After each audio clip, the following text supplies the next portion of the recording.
Good morning, Tallahassee. It's time to wake up War Chant on 97.9 ESPN Radio. Here's WarChant.com's Aslan and Corey Clark.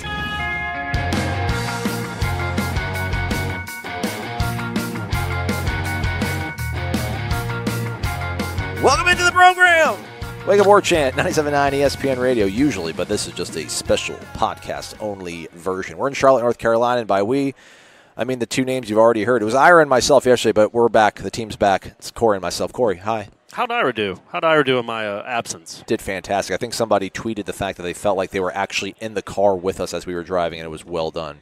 Yeah, we've always talked about, Ira and I anyway, about doing a podcast where it's just him and I driving to a road trip to a game, because all we do is bicker and argue and have. So that would probably be entertaining. There'd be like hours and hours of just complete boredom. Okay. In 2 minutes of like, man, it sounds like they're about to fight. Yeah. So that would be entertaining. We can probably do that on like Facebook Live, or we can Periscope it when you and I are on the road for some games. I'm sure there'll be a couple games where it's you and I on the road. Yeah. I can't wait, man. I can't wait. Give people what they want. Give them what they want. So this is cool. It's ACC Kickoff's my first ever one. Much more subdued than the SEC folks. You weren't lying, brother. I told you, man. I told you, and that's not a bad thing. No. This is the way it should be. Exactly right. That's not a circus. Yeah, this is not a circus. Yeah. Okay, so Coastal went yesterday. Today will be Willie and the boys. They'll be going. We're taping. But we'll talk in the future tense or what have you. Right, we can do that. But we've played the game long enough. Yeah, it was Coastal Day on Wednesday. Tech, Miami, et cetera, et cetera. Georgia Tech or Virginia Tech? Both. How many friends do you have that went to Georgia Tech? Do you have a lot of friends that went to Georgia Tech, or no? Not probably really? A handful. Okay. We always called it Tech, though. Right, so we shouldn't call Virginia Tech Tech. Va-Tech is what we call Virginia Tech. Yeah. I wonder, though, in Virginia if they call it Va-Tech or Tech. Probably Tech. You think so? Yeah. All right. Okay. Mississippi State calls themselves State. Yeah, I guess that's just with the state you live in. All right, terrible start to the show. Let's get back on track. Everybody wants to know about football. The really good thing, maybe before we can talk about the Coastal, if you want to throw your 2 cents, the big question to us, so we're the media, we're asking all the questions. The biggest question to Ira and myself, and you to a lesser extent, has been the fact that most everybody comes up and they see the sign that says WarChant.com, ESPN Tallahassee, like, hey, so who's going to be your guy's quarterback? Right. And you went and said 51-49. Ira and I were talking about on the way up, and Ira kind of had this revelation. We were just riffing, bro. It was beautiful. It was radio gold, just riffing coming off the dome. And he was talking about, I think the fact that DeAndre Francois, they're 1A and 1B right now, means that Francois most likely is kind of the leader, even though he might be 1B behind James Blackman is 1A. I'm like, how do you figure? And he made it, I thought, a salient point was, if you think James Blackman is going to be your guy, you saw him at bowl practices. You fell in love with him supposedly there. Maybe they fell in love with Tamori and Terry more so than James Blackman. But he had all spring. If he's shown you enough that makes you think he's the guy, why wouldn't you just go ahead and just name him the starter then? My thing was, you want to keep, the competition there. Iron sharpens iron. You don't want to, hand the job over to James Blackman. You want to make him earn it, that sort of stuff. But Ira was like, well, why not just go ahead and do it now? You thought that was a salient point? I thought it was a fantastic point. Oh, boy. Yeah. Well, I guess my counter would be like, wow, if you name James Blackman the starter and then DeAndre Francois completely outplays him, which he could, then you're going to go back on your word and say that, no, never mind, 12 is the starter, not 1. Neither one of them have done enough where they would just, that's their job. It's their job going in like Winston and 14. Yeah. It's just not, it hasn't happened. It's not going to happen. Neither one of them have done it. And we all think Francois is probably the guy. No, I don't. I'm the only one that does. He has a legitimate chance to be the guy. We obviously all know that. And if you just come out in July and say, no, James Blackman's our starting quarterback, well, number one, how is that even fair to 12? Like he was the starting quarterback last year until he lost his job because of injury. Now he doesn't get a chance to win it back. All I'm saying, I feel like that was a really salient point. Maybe it's. I'm sure Ira will have something to say tomorrow if we let him back on the show. If those are the points he's making, I don't know if I want him in my. This is a brand I've created. I feel like I don't want Ira soiling it. Ira caught a tuna fish with that point last night, but then you went ahead and turned around and used that tuna to catch yourself like an orca. So that's the way it works. You joke about it. Well, that wasn't a really good point. Then you spin it onto something else that makes people think. Ira was joking about it, and then I poked fun at him. Well, he wasn't joking about it, but he kind of floated out. It could be rationale, but we were two dudes in a car talking about things. But I guess also I joked about, hey, conspiracy theory. Also, I mean, if you do name James Blackman the starter in April after the Garden and Gold game. Yeah, man, 12 ain't here. Gone. Yeah. And then you're back to where you were, where you have no quarterback depth at all. So even if it's 95% that Blackman's your guy or Francois is your guy, you certainly wouldn't come out and say it right now. You'd let him work it out on the field. Because I feel like, Jimbo knew Golson was going to be the guy. But he didn't say that in April. He's like, he's still got to win the job. He's still got to win the job. He's still got to win the job. And Florida State fans were really happy that he won the job because, man, what a glorious season he had. He didn't even make it here. He wasn't even here in the spring, though, was he? No. I guess he came in like June. Yeah, So when August started. Yeah. Instead, I mean, he wasn't coming here to sit behind Sean McGuire. Right. But you still got to play the game. You still got to act like it's a competition. This one, though, I think actually will be a competition. I think, me personally, I think Francois probably has a little bit of an upper hand going into it.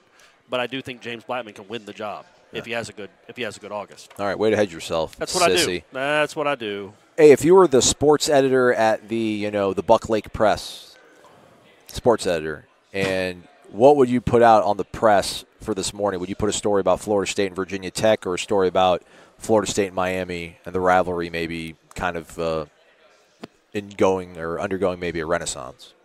Oh, I wouldn't do the Miami thing yet. I'm not convinced it's gone under a renaissance yet. So I guess I would, if I'm the editor of the Buck Lake Press, not the publisher, but the editor. Right. Is that? No, the publisher's a bigger deal. You get more money if you're the publisher. Right, but I'm saying you determine what goes on the page. I think Virginia Tech's the bigger deal. I think Virginia Tech has a chance to be a better team than Miami, and obviously it's the first game of the season, so I think that's more important than whatever Mark Richt had to say. Okay, well, let's talk about Virginia Tech then. That is obviously the opener, Labor Day. Doak Campbell Stadium. The Hokies, I don't know if you know this, but they have the longest bowl streak in America, according to their media guide. Right. Yeah. So their media guide, though, is not factually correct. I would disagree with that media guide because I saw the 2006 Emerald Bowl. Like, it was played. People bought tickets. They sat in the stands, and it was played. We won that game. We beat UCLA, right? Jeff Bowden went out with a bang, son. He went out with a bang. That was his last game. He's calling all the trick plays. Oh, he was. Like it was beautiful. Points. Lorenzo Booker looked like a 5-star finally. All that stuff happened. But, we saw it with our own eyes. We saw it with our own eyes. It was played. And whether the NCAA vacated or not, Florida State's bowl streak, it goes back to 1981, folks. Or 1982, the Gator Bowl is when the bowl streak started.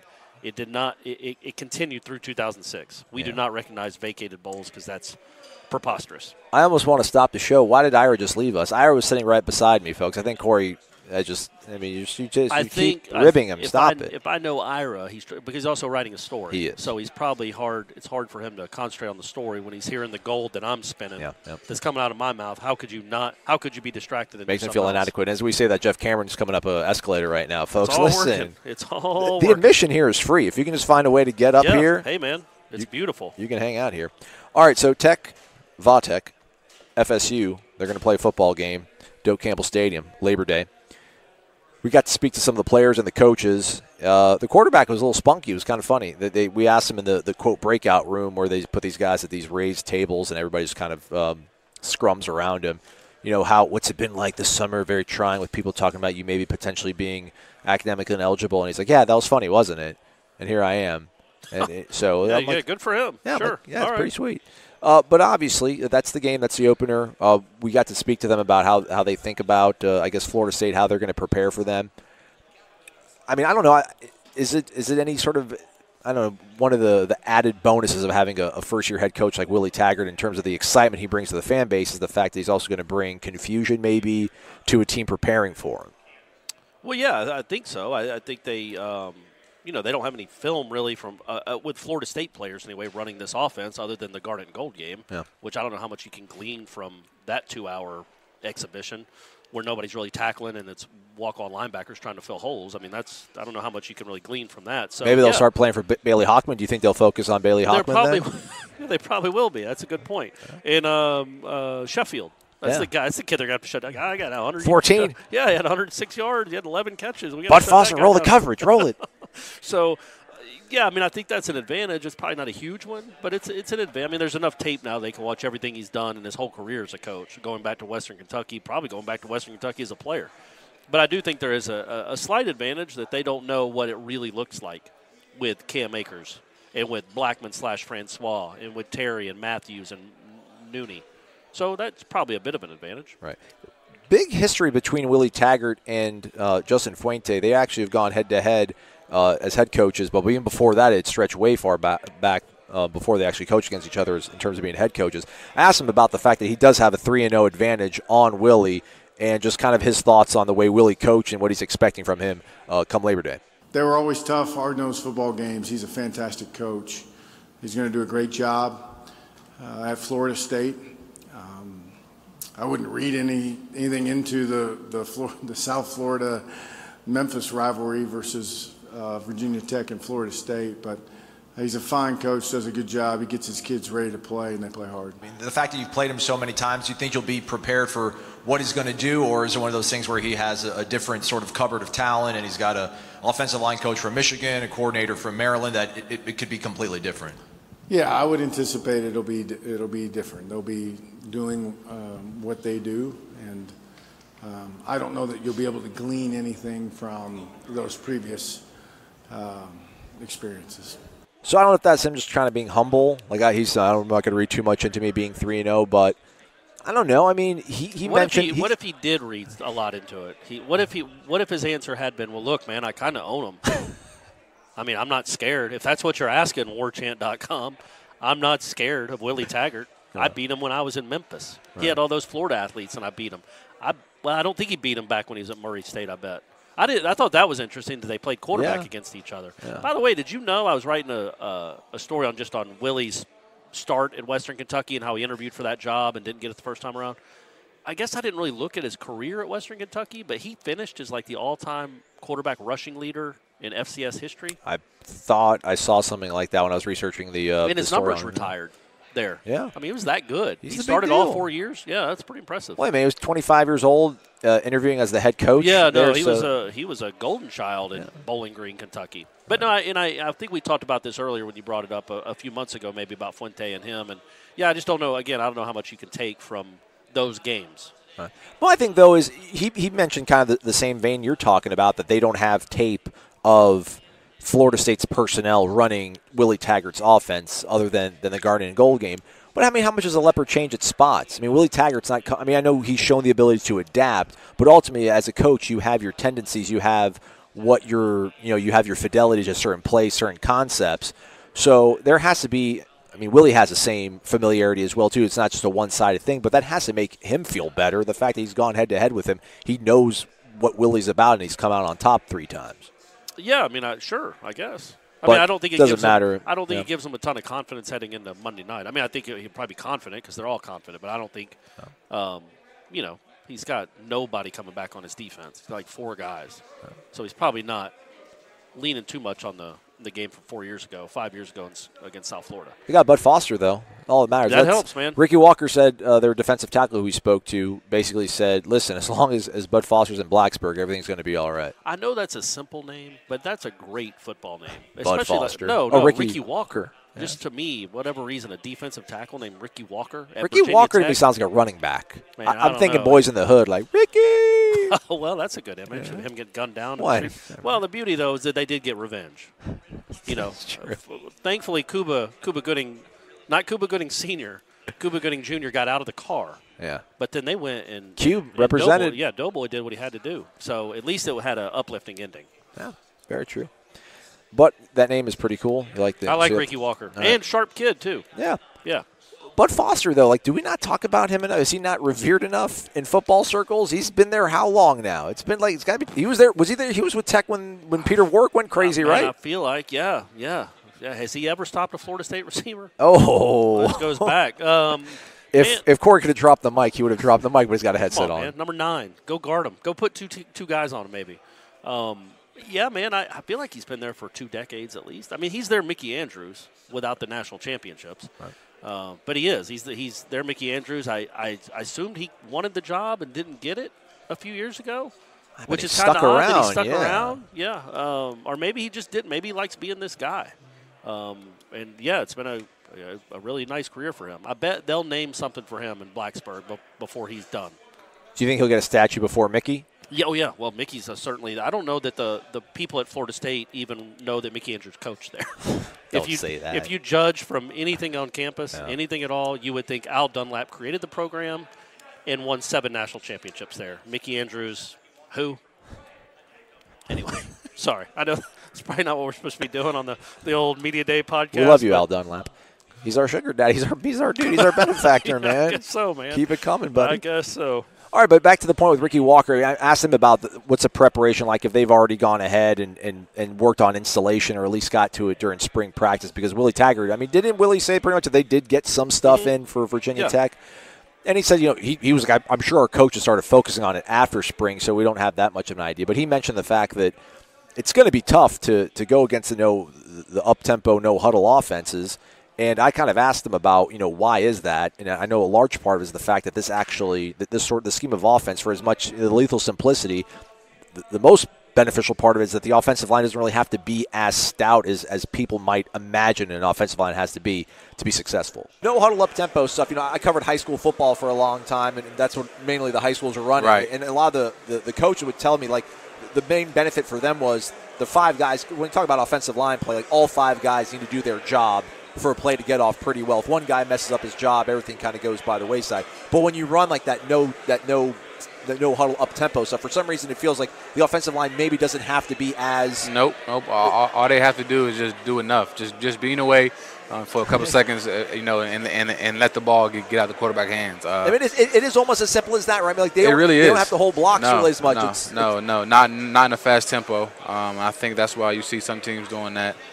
Maybe because it fits their personnel for that year. It definitely is a problem for defense. So you just have to get in the way now, Corey. You don't even have to engage blocks for long periods of time and bend at the waist. Just get in the way for a second or two, and everything will be all right when you go fast. Doesn't that seem perfect for the Florida State offensive line? I mean, you don't have to ask them to be NFL guys. Yeah. And obviously some of these guys might end up being really good players. They haven't.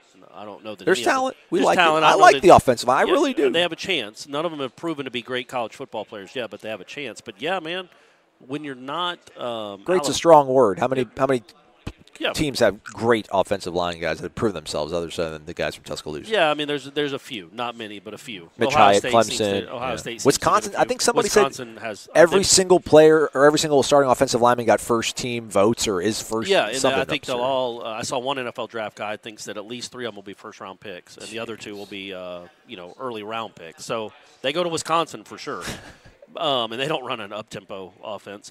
But, yeah, man, it goes back to it makes it easier. It makes it all easier. When you're going faster, it makes everything easier. Especially when you don't have great talent up front, and you don't. They might end up being pretty good, but they're not. We don't know that they're ever going to be great. It certainly helps. And, yeah, you don't have to just bury your guy. When you're like the great Ricky Walker said, you don't have to bury your guy on an up-tempo offense. Just get in the way, especially when you have 3 back there, 4 back there. What's Jock's number? 9. Who's 4? Isn't Kalen LeBourne 4? I was 21. He was 21 in the because he hadn't. Was he 4? Right. Yeah, no, you're right. Okay, maybe you are. So right. Technically, what's Cam Akers? 3. Yeah, 3. You think he'll get that back? So when you have those kind of running backs back there, man, just get in the way. Give them a little space. Just don't get pushed back into them 4 yards, and you got a good chance. Keep them. You know what I like to do? I like to keep the defense on their heels. Okay. See what I'm saying? Win the trenches? Well, not even that. I want them to be confused. I want them to be tired, and I want them on their heels a little bit. Okay. That's all. That's all I'm saying. Fourth quarter, that's how you wear them down. And then the last team we should talk about that's not Florida State is Miami. Mark Richt, the boys are Jaquan Johnson and Amon Richards, who I think. So what's happened with Richt at these things where he's always asked food questions? Today he was asked about a hot dog recipe. Was he? And he was asked about how he eats his Thanksgiving dinner. Last year he was asked how he eats a sandwich. That's that started, I think. It was somebody asked him how he. And he does it in 8 bites, and he diagrammed on a sheet of paper how he eats a sandwich. So now that's his thing. That's his shtick. I think so. All right. You have to come correct with a question along the lines of that. But funny enough, I should have looked up FIU, but I don't know who FIU's head football coach is. And surely somebody's like, how do you have a football podcast? You know who the head football coach at FIU is. I don't. Get over it. I don't even know what FIU is. Okay. Is that Thank you. Is that a marketing firm? Way to pick me up. Appreciate that. Got you, buddy. But, I mean, I think Mark Richt is the most senior head football coach in the state of Florida in college football. I mean, obviously, Willie, Dan Mullen, Lane Kiffin's only been at FAU. This will be his 2nd season at FAU. Scott Frost left UCF. Yeah, that's true. Charlie Strong has only been gone from USF for. Rick's been there 3. This is his 4th year? 3rd year, I think, for Rick, right? And he's already the The longest tenured? Yeah. So I kind of told him, does he think that, the state is up for grabs, and maybe the fact that he is the most senior coach in the state is going to give him maybe a leg up to grab and grasp that title back for the Canes? I think that the programs are bigger than the coaches. I think coaches obviously make a big deal. I think leadership is a big deal. But I think, when you have an established program like Florida State, even Miami, at any given time, those teams could be the best in the state and the best in the country. And then you got the talent base in the state, and there are limitations to how many people everybody can take out of there. And kids are starting to say, I'd rather stay home than go play this other school and stay in my home state. So all those teams are going to continue to rise and get better. And I think any given year, any one of those, top 4 or 5 teams right now could be the best team in the state. All right, having said that, you've always been the guy on Seminole Headlines, which you can hear weekly, usually, on ESPN 97.9. Sometimes bi-weekly. Or 97.9 ESPN Radio, yeah. I'm very nervous right now, by the way, folks. Jeff Cameron is flanked to the right of me, Irish O'Fell, the great Irish O'Fell. This is crazy. You're like this is the Bermuda Triangle. Just right of greatness, man. Yeah. Stop it, guys. They're looking at me, too. But, is this like I don't want to get into this, just a make or break here for Miami or whatever, but is Miami back? No. Okay. No, nope. All right. So Florida State will be taken to the podium on Thursday. I think they actually go in the early morning session too, so we'll be getting on the road in the afternoon to make our way back to Tallahassee. What do you hope to find out? What are the questions you want to ask? If you're able to, you're probably not going to get a question in the main ballroom, but you'll be able to in the scrum. Yeah, I don't know, man. That's a good question. I have to, I'll think about it. I got a few hours to think What do about you what I'm usually going to do? ask. You do your great thinking like in the shower the night before the big press conference, or the day of, before in the morning, or on the drive? That's tough, man. I mean, I do my great thinking all the time. It's hard to just pinpoint to one instance. When I walk, when I breathe, when I sleep even. I mean, it's hard to, it's a waterfall, just continual. So, yeah, I would like to ask Akers. I'd like to ask Akers just what last year was like for him. What did he think the season was going to be like? Did it play out like he thought it would? And the guy that recruited him's not here anymore. I mean, that goes for every player, but is he more excited going into this season than he was last season because of the change in offense? That's all the questions. We got to figure. You don't want to set the trap for Willie to give us some insight into who the quarterback's going to be. Man, no, he's not going to. No, I'd rather ask him what his favorite movie is. I already told you that. I want to know his favorite movie, his favorite album. I hear that? Don't be that guy, Corey. You're an established, respected journalist. journalist. Who he took to prom and how that ended up. I want all that stuff. I want the personal stuff, man. The quarterback stuff's not going to be decided for a month. Yeah. There's no way he's not going to give us any insight. I don't know, but you don't know. We don't know him, dude. We don't know Willie. We don't know what he'll. I mean, I know most coaches won't, but maybe he's different. Maybe he'll be like, "Yeah, man, I want the guy that beat Southern Miss. That's who I want leading my team." And then we'll be like, "Oh, that's the clue we need." But otherwise, I don't think he's going to give away his hand much. He's just going to say the truth. Like he wants the guy that shows the most consistency, that plays the best at practice, and is a good teammate. What about injury news? If there was like 2 guys you could get a thorough, legitimate, transparent injury update on, like who would be the 2 players you would want to get that information on? Marvin Wilson for sure. He by far him, and then Juwan Thomas. Juwan Williams. What about Thomas? Who is there a person alive named Juwan Thomas? I think he's the consequence? He's the Raptors' backup shooting guard. Okay. No, it's a joke. I don't. He wasn't traded for Kawhi? No, he wasn't part of that trade. You don't want to know about Francois' health, or you're pretty secure? I'm pretty secure he'll be fine. He'll be ready to go. Yeah, those 2 guys. But Marvin Wilson more than anybody. So maybe we could do 2 birds with one stone. Maybe I'll ask him about Juwan, and then I'll maybe give some insight to the offensive line. Do you think if we ask him about the offensive line, that'll be a topic of conversation, right? How he feels that segment's going to be coming along, and we'll get some thoughts on that. And then I'll ask him his favorite movie. Is that how you're going to do it? Yeah. Okay. Brian Burns. I'll ask him if he ever saw The Program. Remember that movie from the early 90s and what he thought about that? Never heard of it. Oh, all right. Or We Are Marshall. Any of the great Never heard of that any of the great football films. I've heard The Program. I'll watch it. It's loosely based on Florida State, right? I mean, very, very loosely. Yeah, ESU. I mean, Casey Weldon did used to lay down in the middle of Tennessee Street and have cars drive over him, but other than that, it's a joke. Sorry. Do you not remember that scene? I do remember that scene. I'm just letting you bury yourself for once. It was actually controversial, and they took it out of the movie because idiot kids were actually going to lay down in the middle of traffic and getting run over and killed. I never saw that version of the movie, so I remember looking it up on YouTube 5-6 years ago, and the version they had that the deleted scene, but the quality is so terrible. It's like it was filmed on a potato or something. You really can't even make it out. But it is Joe. What's the guy's name? Joe Kane. Joe Kane. Kane is able. That was the cover of Sports Illustrated. That's my co-host, everybody. So that's it. That's all you really want to know? Otherwise, you're just here going through the motions? I mean, I'm sure I'll figure out. But I like to see what I like to respond to their answers, and then maybe they have an answer that intrigues me, and then I'll follow up on that and try to go down that road. Right. But I like to go in with a blank slate, man. Clean canvas. And, I'm a painter now, so, I kind of work in that world now. Pastels or oils or watercolors? I'm not sure. It was whatever painting with the twist was. Okay. You did that? Yeah. With the lady friend? With Stephanie, yeah. It was awesome. Should I call her Stephanie instead of the lady friend? You can call her Stephanie. That's fine. Okay. Not the missus, no. Your bird? Yeah, my bird, yeah. That's what she likes. I think that's endearing, but I don't know if that's rude. I don't want to say it. I don't want to be like a chauvinist or something. No. I mean, it probably is, but who can care? But yeah, so I did that. I did that with her. It was actually I said it was fun. It wasn't that much fun, but she liked it. But to see her happy was worth it. Yeah, exactly. So that was nice. And I got the painting in my house. Okay.